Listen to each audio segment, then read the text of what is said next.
Urea সার দেওয়ার পরে দেখবেন যে গাছ যদি আপনার নরম হয়ে যায়, পোকা যদি আসার, আপনি তো জানেন যে পোকা আসবে, সেই ক্ষেত্রে যদি কেউ স্প্রে করে রাখে, এটা বলে প্রতিরোধক ব্যবস্থা।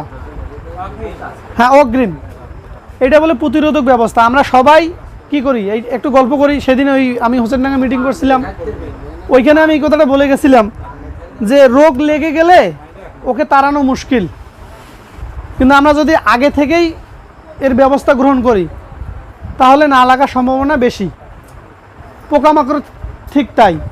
আপনি মনে করেন যে গাছের মধ্যে বীজ স্প্রে করে রাখছেন, পোকা মনে করেন যে ওইখানে আপনার জমি থেকে আসুক বা অন্যের জমি থেকে আসুক, যদি গাছ তেতো থাকে ও কিন্তু কামড় দিলেই বুঝতে পারবে।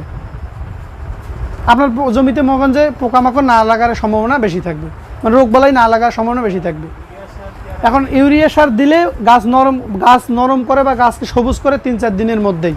সেই ক্ষেত্রে আপনি যদি সার প্রয়োগ করেন, এই সার প্রয়োগ করার 5-7 দিনের মধ্যে আপনি একটা স্প্রে দিয়ে রাখবেন। 3 দিনের মধ্যে শেষ করে দিন। এখন আছে যে এটা মনে করেন, আমরা মনে করেন যে আগাম 5-7 দিনের কথা বলতেছি, আর আপনি আরও আপডেট, মানে আপনি আরও 3 দিনের কথা বলতেছেন।